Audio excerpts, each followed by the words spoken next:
All right, good evening, White Sox fans and baseball card enthusiasts. Tonight's video is going to be a little bit different because I'm actually going to go through my collection of baseball cards for a specific player, specific White Sox player. And that's going to be Hall of Famer, second baseman Nellie Fox, or Nelson Fox, as you can see listed before you. Nellie Fox played for the White Sox from like 1951, I think, through the 1963 season. During that time, he was noted to be one of the better second basemen in baseball. And what kind of makes him unique is that by today's standards, he's a player that just wouldn't even be in the game anymore. His career WAR was under 50. I think it was like a career WAR of 49, if I'm not mistaken. And he was a good fielder that won 3 Gold Gloves during his career and made very few errors at second base, so there's some value there. But he was not a guy that stole a lot of bases. Was not a guy that drove in a lot of runs, hit a lot of home runs, or hit for a high average. So some of the things that he did really well are not things that are really prized and coveted by today's Major League Baseball. So he's a real throwback in a lot of ways to how the game used to be played. During his era, though, amongst his peers, he was considered to be one of the best second basemen in the game. 15-time All-Star during that period of time, starting from 1951 all the way through 1963 with a break in 1962. So you could see how much fans and his peers felt about him at that time. There is a statue of he and his double play partner, Luis Aparicio, in the current baseball stadium for the Chicago White Sox, U.S. Cellular Field, or Guaranteed Rate Field. Actually, I got the name wrong. I still call it Comiskey Park whenever I go down there, like many White Sox fans do in the area. So Nelson Fox didn't live very long, so he was not one that was able to actually give a Hall of Fame speech because he was not alive at the time it happened, because he didn't get voted in during the original voters, during the writers' vote. And if actually didn't get in until 1997 during the Veterans Committee vote. So obviously he wasn't able to benefit from it, but hopefully his family was able to kind of enjoy him finally getting to Hall of Fame. I know many of his fans within the Chicagoland area really were thrilled when he got in, because I remember that when I was a young man, when he got named in, it was a pretty exciting thing for White Sox fans. I think they even maybe had a night for him or something like that at Comiskey Park at that time after he'd gotten in. Some other interesting things about Nellie Fox, as we start going through his card collection, is he did finish his career in Houston in 64 and 5. So he went over there when there was still the Colt 45s and later transitioned their name over to the Houston Astros. What was kind of interesting at that time, he was actually a player coach during his final season and then transitioned into a coach thereafter and coached for several more years into the early 70s for a couple different ball clubs. But he was able to help coach a future Hall of Fame second baseman and one many people think is actually the best of all time, Joe Morgan. So it was kind of a nice connection there, that there was this transition from one great Hall of Fame second baseman to another. And obviously Joe Morgan played at a completely different level than Nelson Fox did. Some other interesting things about him: he was the first White Sox player to win the the American League Most Valuable Player Award in 1959. We've had 3 others since that time. 3 of the 4 in the Hall of Fame, 2 of the 4 in the Hall of Fame, and 1 is still currently playing. Dick Allen was the next one to do it, and then later Frank Thomas, and just most recently Jose Abreu were all ones that were named most valuable players for the White Sox. So let me kind of go through some of his cards now, and if things kind of pop in my head, I'll talk about it. So here's his first card. He actually debuted earlier than that, though, in 1947, and played also in parts of 1948, and then had a little bit longer of a cup of coffee in 1949. So he was actually playing with the Philadelphia Athletics. So, he was traded over by Connie Mack, who was still obviously, head of the team there, even though I know in a diminished capacity at some point during the late 40s and right around 1950-51 when he turned over the team. So that's kind of cool that his lineage goes all the way back to one of the founding members of baseball, right? Especially of the American League with the Philadelphia A's. So came over to the White Sox in 1950 and was an All-Star by 1951. and appeared in the MVP vote during most of that period because the White Sox actually were a pretty good team in the 1950s. In today's baseball, you probably would know about it because they'd be in the playoffs a lot with the current playoff format. But at that time, you got one per league. The Yankees dominated it, and only two other teams made the World Series from the American League during the 1950s, and one was the Indians, and then later the White Sox in 1959. Oddly coached by the same manager, who was a White Sox Hall of Fame manager, and El Lopez, who's someone else I can feature at another time. During that little period of time, they were either second or third place during that entire period of time. So they always were chasing the Yankees, like so many teams in the American Leagues during the 1950s and the early parts of the 1960s. So this is a 1951 Bowman card. I got this about a year ago, got a pretty decent deal on it. Interesting though is that it came in a sleeve that said Vintage Breaks when I first got it. So whoever, purchased that got it through Vintage Breaks from a set break. I appreciate that he didn't hold on to it. He put it right to market and I was able to get it. And I got a pretty solid deal on it. So grades out is about a 4 on here, and there's really not any significant blemishes on the card whatsoever. There's a little wear on the front of it. You can see just like decolorations kind of happened, probably from scuffing in some way, shape, or form. I like the 1951 Bowmans. This is right before, obviously, Topps released their big breakthrough set that kind of put baseball cards on a different level. I think there's a lot of details on here that are on the back of the card that are kind of missing a bit when you look at the 52 Bowmans in comparison to the 1952 Topps cards for sure.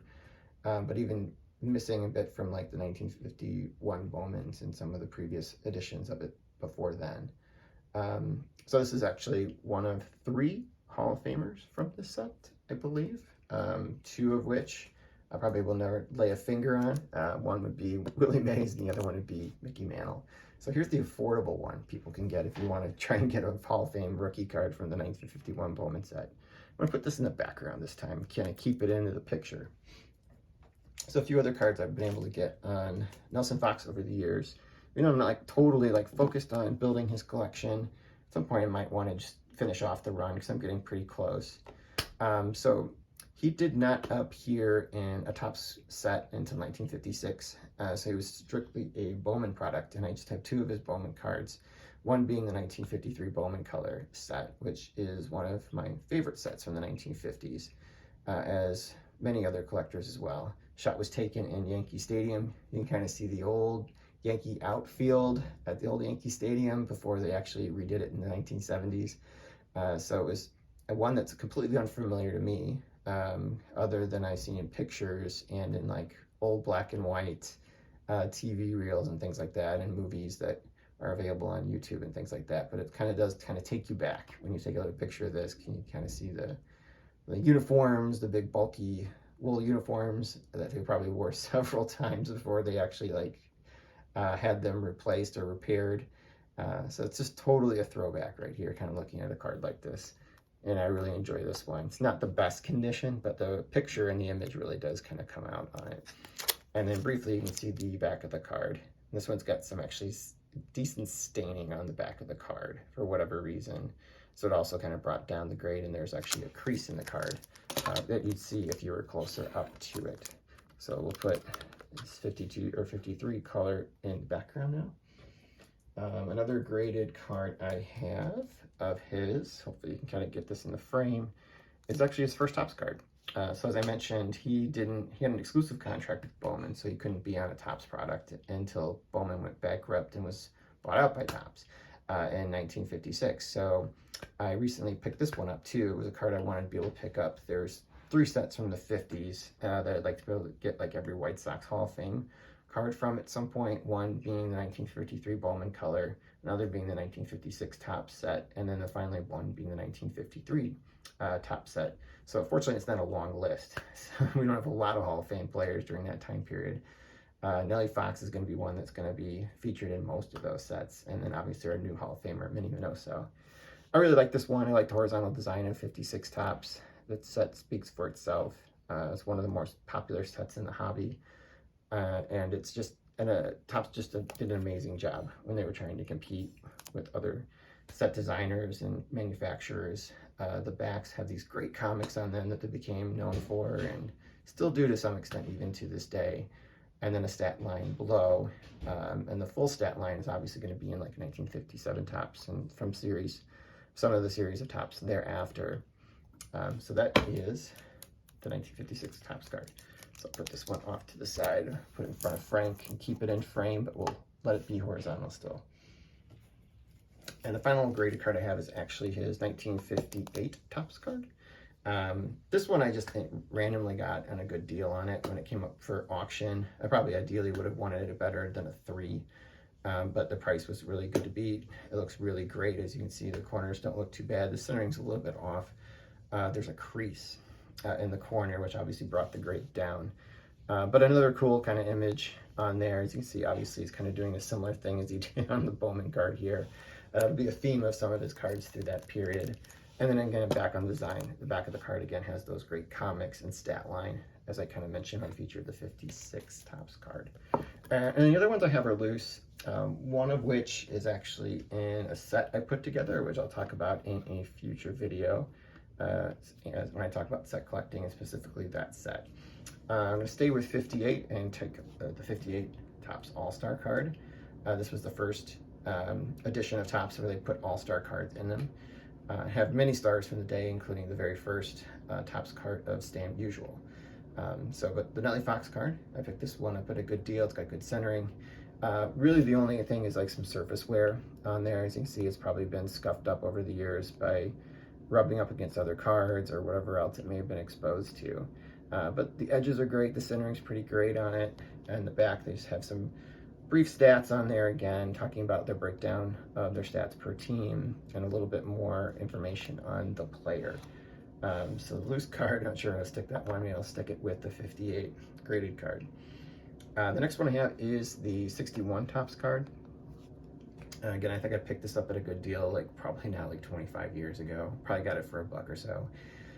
Shortly probably after he actually got into the Hall of Fame. So I'm like, oh, Nellie Fox, he's a Hall of Famer, let me pick him up. So that's a 61 Topps card.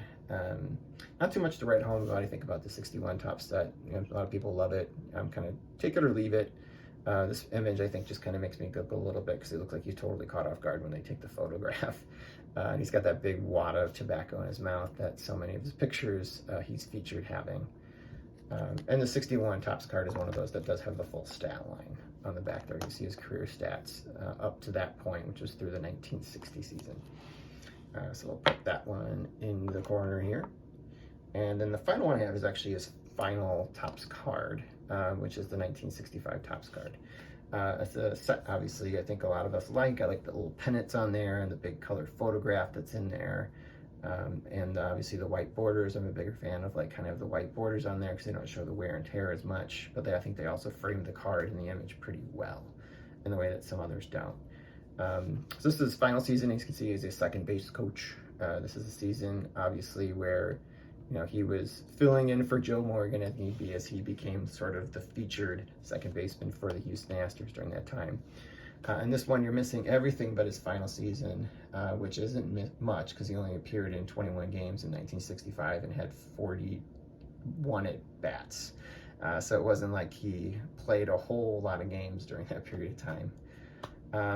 But that's it. That is my Nellie Fox card collection. As I mentioned, I have one more card from his that I'll talk about in a later time because it'll be kind of part of the sort of the set presentation that I was put together. All right, until next time, have a good night.